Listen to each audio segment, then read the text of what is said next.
all these kind of like ska bands have such a fun live element that's almost kind of like premeditated on record. And I imagine the shows are insane.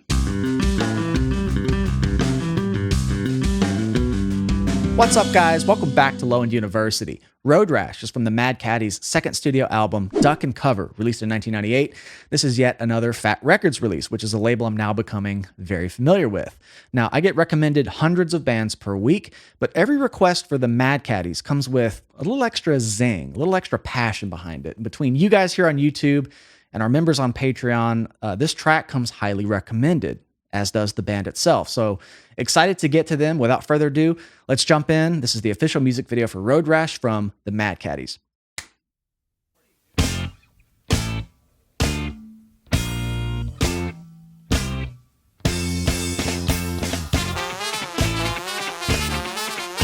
Horns.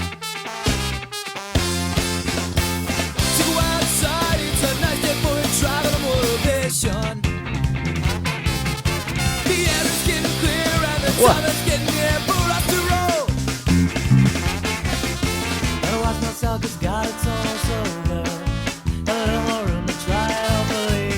This is kind of soft and dynamic.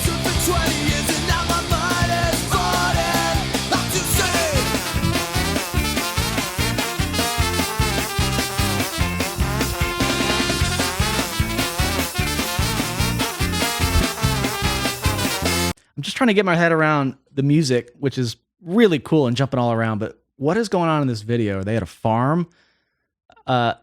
This embodies the spirit of just fun. This is such a 90s looking video. And I mean that like in the coolest way possible.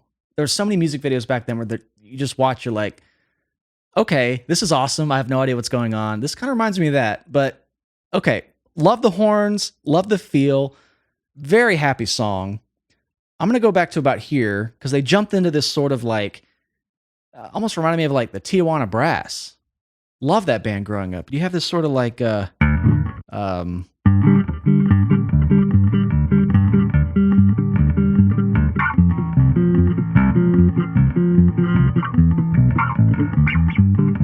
it's just really fun. Okay. Love the intro too. It has these little stabs. Sounds like we're kind of hearing F, maybe A flat major. Let's see.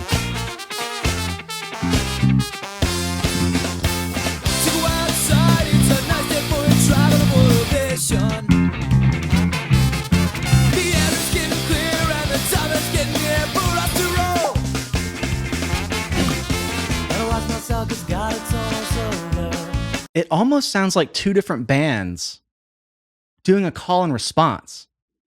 Like the term trading fours in jazz. It's basically where you're on stage, the song's vamping, and you just each trade 4 bars on a solo. And it's technically one big call and response between the members. This almost has that vibe where the band is in these two binary modes and they really contrast each other. It's kind of keeps you in a holding pattern, waiting for the guitar to kick in. How fun. Okay, let's go back to about here. Yeah. Even the horns wait.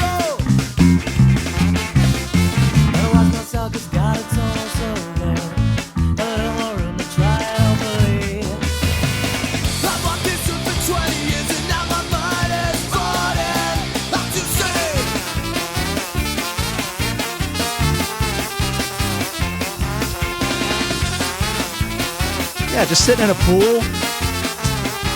That's hilarious.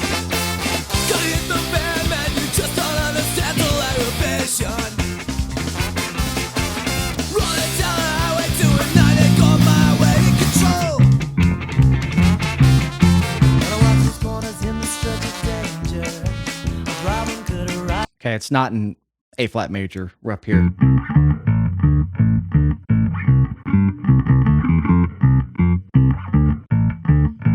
I love how they keep it in this mode, make it a little more minor and darker, and then bring in kind of verse 2. Because if you go back here, well, they did it there too. Okay. It sounded like it was a new thing, but nonetheless, really cool.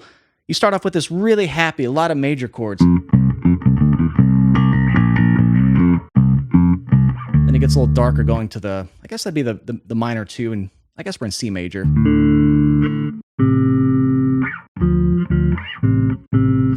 Cool little subtle change, but it still keeps it soft and it never gets too dark because you know that fun section's just going to ramp back up any minute. I like the song structure of this so far. I can imagine this at a live show just being an absolute hoot. Because you know the pace of it, and you're just kind of waiting, like, what side are you going to pick? Or is everybody going to stand still and then jump in when the guitar kicks in? You know, all these kind of like ska bands have such a fun live element that's almost kind of like premeditated on record. And I imagine the shows are insane. I've not seen a ska show in my life. I talk about it a lot. You know, I just did the Suicide Machines full album on Patreon, and I'm like, the whole time I'm listening to it, I'm like, this has to be nuts live. Okay, that's on my bucket list now. I got to see some of these bands. I don't know if they're still active, but nonetheless, I'm sold now because this sounds so much fun. I'm just picturing myself being in the crowd for something like this. And the horn lines are intricate as hell.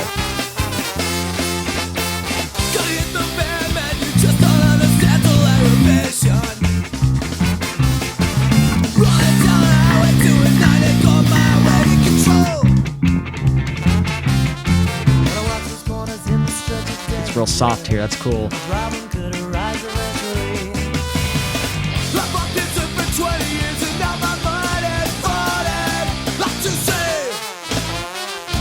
Yeah, I mean, look at that. That's basically it, right?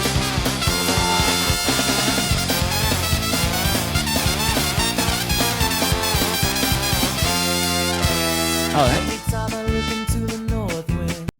talk about this on Patreon a lot. If you don't know, I also play trumpet. I've played trumpet longer than I've played bass. Now, I don't play as much as I used to, but I think what draws me to bands like this is, yeah, the music is really technically good, tight, good musicianship.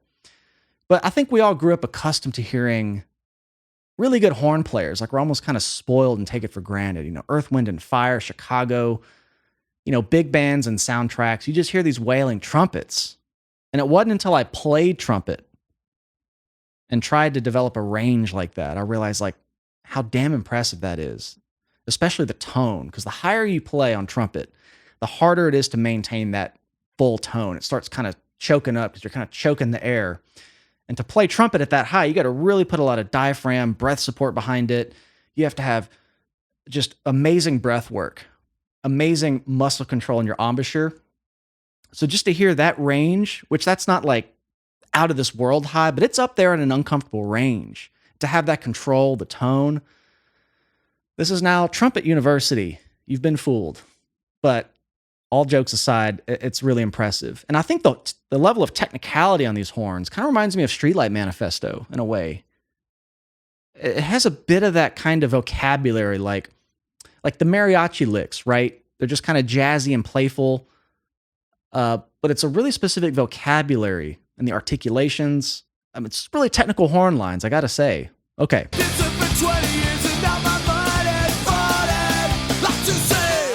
I want to hear it again.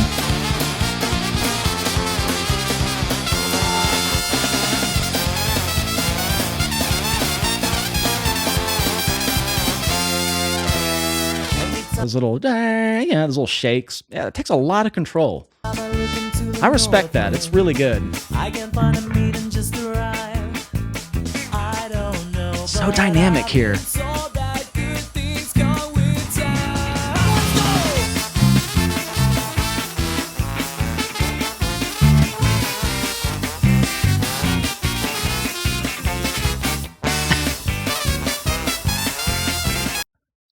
What? What is happening here?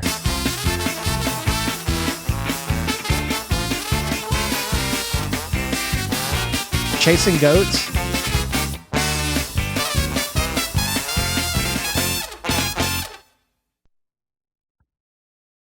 All right. Music aside, there was something just really endearing about that video. Like it had that low budget, endearing, fun, like home movie vibe, which really works for some bands. And there's a lot of bands that start out with more low budget videos and you don't even care because it's just fun. It has a bit of humor to it. And that just, the music, the horns, just like perfectly blended with the imagery. So that was a fun video to watch. They went from sitting in a swimming pool playing trumpet, horns, to chasing animals. Okay. Tells me a lot about a band's personality too. But musically, it just really unique song structure. I don't always talk about just the form of a song, but it was really fun. They had these really large spectrum of dynamics. And I think in that last verse, kind of like bridge, like it got real quiet. I really appreciated that. When you get real quiet like that, it makes the big parts bigger, which goes back to what I'm saying. I'm sure live, they really lean into that.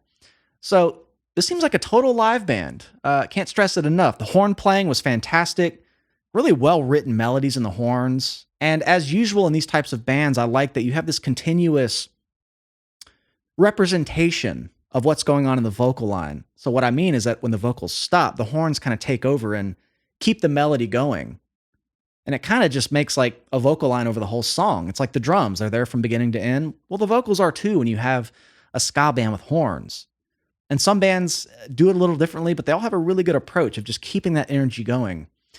Bass playing was fun. Typical, like, stuff I already played earlier.